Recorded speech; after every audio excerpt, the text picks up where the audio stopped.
The cafeteria fell into a hush as Akari, the school's untouchable queen bee, dropped to one knee in front of Ren, her phone camera streaming the whole charade. Ren, I've adored you from the first moment I saw you. Please, make me the happiest girl in the world and be mine. She's broadcasting this live. Everyone's watching. Every single humiliation she's ever made me suffer. And now this charade. Oh, don't look so shocked. I am offering you a chance at a real life. All you have to do is say one little word. She thinks this is another game. She thinks she holds all the power. She has no idea what I've been holding back. I quit. Quit? What are you talking about? This isn't something you just quit. You are my punching bag. Ren turned away, the weight of 2 years sliding off his shoulders. His face showed nothing, but inside, a cold resolve had set. You think you can walk away from me? I'll ruin you. I'll make sure your sister gets kicked out of her program. But Akari would soon discover a terrifying truth. The quiet boy she broke every day had been the anonymous coder, silently holding her family's empire together. To understand the weight of those 2 words, one must know the cage she built around him over 2 years. Pick up my bag, scholarship boy, and don't mutter a word. Your job is to serve, not to speak. Clench your fist, Ren. Just breathe. Remember why you are doing this. Every day, the same ritual. Public humiliations, whispered insults, and cruel laughter from her entourage. At home, he shed the mask. His sister Hana would greet him with a bright smile, unaware of the price he paid. Oni-chan, you are home. Did you have a good day? I got an A on my test. Her scholarship is everything. As long as I endure, she stays in the elite program. She has a future. The contract was clear. Any complaint from a student of Akari's status could expel Hana from the program. So I'll swallow every insult, every shameful order. For her, I'll be their puppet. And so, for 2 years, Ren was the perfect victim. Until the day he realized there was nothing left to lose. But behind the facade of the broken scholarship student, another life thrived in the shadows of the night. They call me Null. No face, no name. Just the ghost and their machines. Our servers have never been hacked. My mother's company is untouchable, just like me. If only she knew. Every flawless system runs on patches I stitched together myself. Who is this Null? He just fixed a critical server flaw overnight. I need to find him before the board catches wind. One line of code could destroy everything they've built. But for now, I am the only one holding it together. And while they scrambled to unmask their savior, he walked the halls as their favorite victim. You'd know nothing about real success, scholarship boy. Crawl back to your little sister. Ren's eyes betrayed nothing, but inside, the code whispered the truth. His silence was their only shield. Every night, he rebuilt the digital fortress that kept her empire standing. And every morning, she tore him apart. Today's the day. I am going to confess to him in front of everyone, and the whole school will watch him squirm. She had no idea that just minutes before, Ren had overheard the news that would sever his last chain. Budget cuts. The affiliated program is being restructured.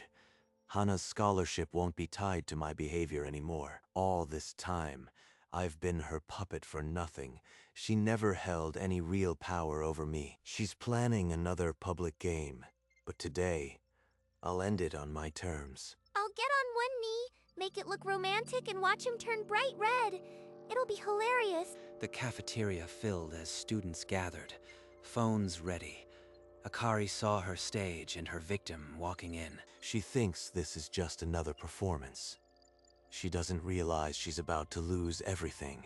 There you are, scholarship boy. Ready for your big moment? Don't worry, I'll make you famous. And as she knelt, Ren felt the weight of 2 years vanish. He had nothing left to protect but his own silence. That night, Ren came home with a calm that made Hana pause. He wasn't carrying the weight she was used to. Hana, we're leaving that school. I found you a better program. One where you'll actually be valued. But your scholarship, and your classmates. Oni-chan, what happened? Nothing worth holding on to. Trust me, this is for the best. Later, alone in the dark, Ren opened his encrypted laptop. The ghost in the machine had one last command from Null. To Saito Corp. Subject, immediate resignation. My silence was your mercy. Goodbye. And with a single keystroke, he triggered a cascade he designed years ago. Just in case, by morning, the news was everywhere. Saito Corp stocks in freefall, confidential data leaking, systems crashing. How did this happen? The entire network is collapsing. Find Null immediately. Akari woke to a dozen missed calls. Her mother's panic barely registered through her lingering fury at Ren, ignoring the chaos. Akari decided to fix the problem herself. She'd find this Null with her own two hands. Listen up, everyone. There's a hacker called Null, threatening my family. Whoever finds him gets a personal reward from me. A reward? She still thinks influence can solve anything. Pathetic. This will work. My followers can dig up anything. Null won't stay hidden for long. Her followers flooded the net with speculation, but every lead turned into a dead end. Why isn't anyone finding him? How hard can it be to trace one hacker? She never learns. True power doesn't announce itself. I am serious. I'll pay anything.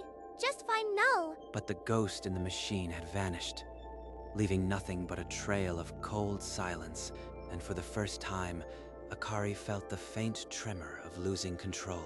Desperate for a lead, Akari turned to the darkest corners of the web. She hired a private investigator. No questions asked. The investigator's first report came in a day later. The code signatures pointed to a young operator, possibly a student. A student? Impossible. No one in my circle could pull this off. Walking through the halls, she passed Ren's classroom. His seat was empty, a void she had never noticed before. Why does that empty seat bother me? He never mattered. The investigator dug deeper. The only concrete trail vanished into the school's public network, untraceable to any one person. Then find out which student. Check every login, every exam score. Someone has to be hiding something. But the ghost was too careful. Years of anonymity left no fingerprints. She scanned the cafeteria with new eyes. Any one of them could be Null, but certainly not that scholarship boy. He was too broken, and yet the empty seat kept drawing her gaze, a silent question she couldn't answer. Within hours, a viral clip flooded every student's phone. The fake confession, played on loop, stripped of its context. The comments were merciless. Queen Bee exposed as a cruel manipulator. Clips of her mocking him looped endlessly. Who posted this? I'll destroy them. But her anger couldn't stop the tide. By morning, even her closest allies kept their distance. Why are they all looking at me like that? They used to beg for my attention. Hey, wait! It was just a joke. You know I am not like that. No one stopped. No one laughed with her. The silence was louder than any crowd. This can't be real. I'm Akari Saito. I'm untouchable. Every post she made to spin the narrative was drowned in a flood of screenshots and memes. And in the shadows, a ghost watched her kingdom turn to ash, waiting for the moment to deliver the final blow. Alone in her room, Akari hacked into her mother's email. The password was her own birthday. Deep in the archives, she found a thread. Messages from Null, years old, filled with cold, precise language. One phrase stopped her cold. Your systems are only as strong as your silence. Your power is only as strong as your silence. Ren said that to me once, under his breath. Number. That's just a common phrase. It means nothing. But the phrase lingered, a splinter in her mind. Ren, the scholarship boy, he couldn't possibly be. She shoved the thought away, but the shadow of doubt had been planted. It's a coincidence. He's too pathetic to be Null, too broken. Yet her hands trembled, As she closed the laptop, the name echoing in the silence, she couldn't let it go. The name Ren snaked through her thoughts, impossible to ignore.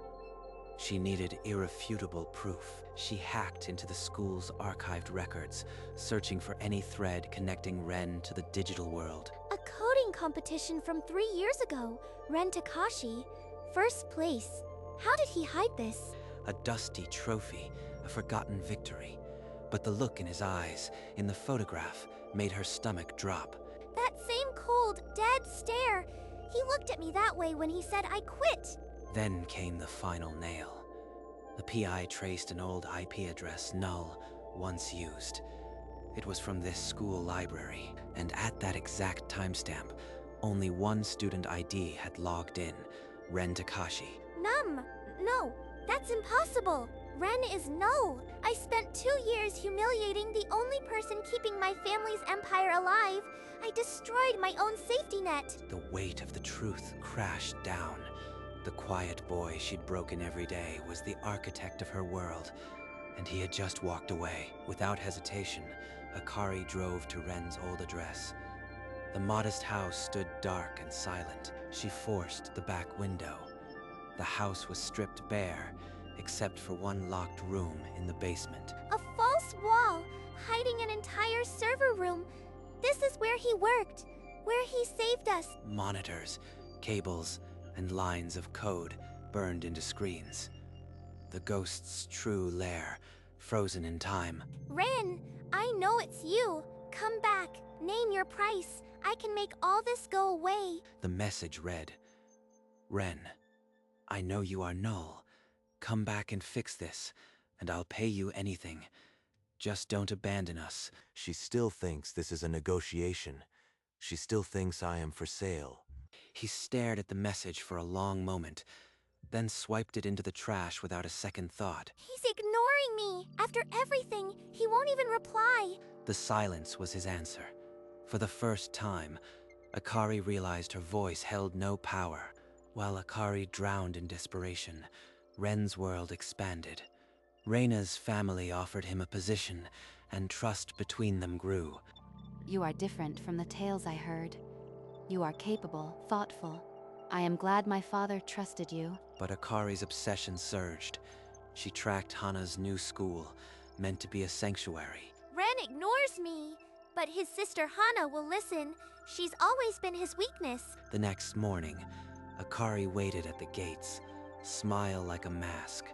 She approached Hana with rehearsed warmth. Hana, over here. I've been so worried. How was your first week? Akari-senpai?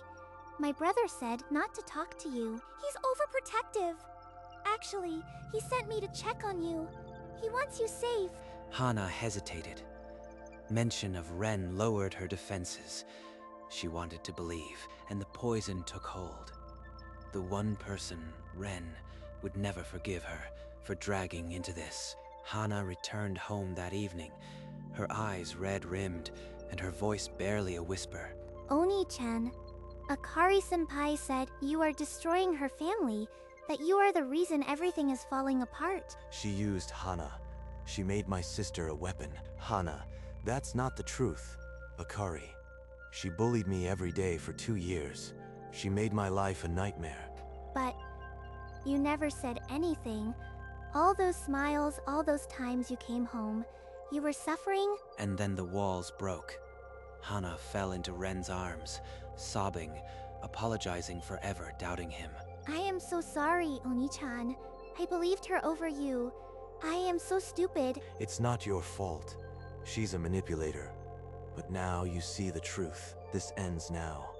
I'll make sure she never comes near my family again. The bond held, but the fury in Ren's eyes promised that the mercy he had once shown was gone. Ren opened his laptop in the dead of night. The fury was cold, precise. He wouldn't just hurt them, he would erase them. She wants me to fix it. She wants to bargain? Then she'll get the truth. The message flashed on every Cytocorp device and Akari's phone. You didn't know what you had. My silence was your mercy. That mercy is gone. He sent this to everyone. Mother, the board, the media. And then he pressed the key.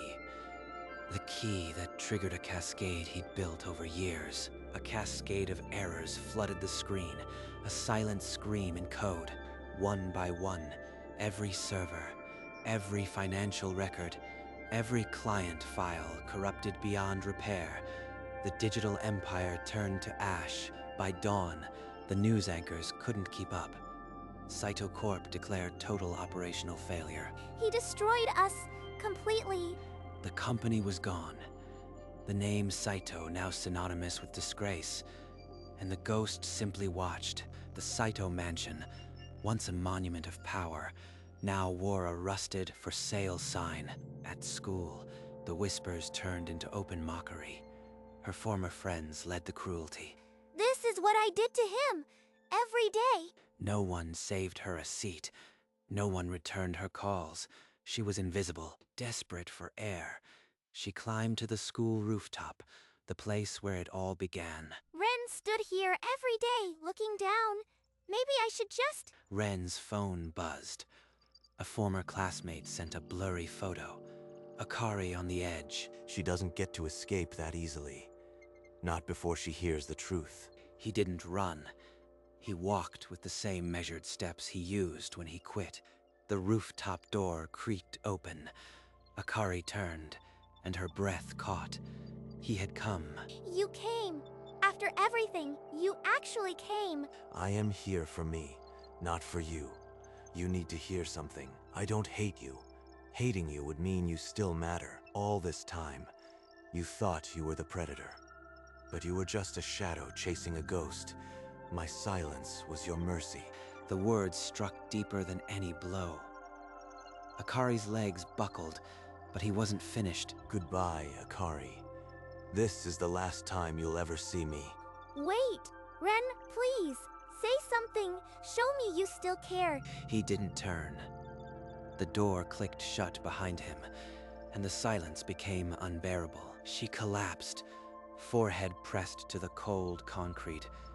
The queen had fallen, and no one was there to see. This was not revenge. It was simply the end of an illusion that had lasted far too long. The next morning, the school gates buzzed with usual chaos, but the air carried a strange tension. Ren, I am glad you came with me today. It's nice not being the new face alone. That's Ren, with Reina Susuke, the heiress of the rival conglomerate. They're walking together like... They walked straight toward her, and then past, as if she were a ghost. He didn't even glance. He didn't see me, or he chose not to. After yesterday, I am nothing to him. The whispers erupted around her, not for her. Their words cut with the sharpness of judgment, long overdue. Her former friends turned their backs. Even the followers who once begged for her attention now walked by, as if she were invisible. The queen had become a ghost. The throne was empty, and no one remembered her reign. And as Ren's laughter echoed down the hall with Reina, Akari stood frozen, her world reduced to silent ash. She bullied him every day, but in the moment he said enough, her life fell apart. Months passed, and words like Saito faded from the news. In their place, a new name rose. Ren Takashi, now head of cybersecurity at Susuke Group, sat in a glass-walled office overlooking the city. This is where I was meant to be. Not as a ghost, but as the architect of my own life. Far from the shadows, Hana's laughter rang out in a sunlit courtyard, her new friends by her side. My brother? He's amazing. He always protected me, and now he's the one everyone looks up to. Meanwhile, in a nondescript classroom across town, a girl sat alone in the back row. Akari stared at her blank notebook, the echoes of her past whispering in every creak of the old building. This is what it feels like. To be nothing. No one turns their head. No one whispers my name. The world had moved on, but she remained trapped in the wreckage of her own making. And in the silence, the truth settled like dust.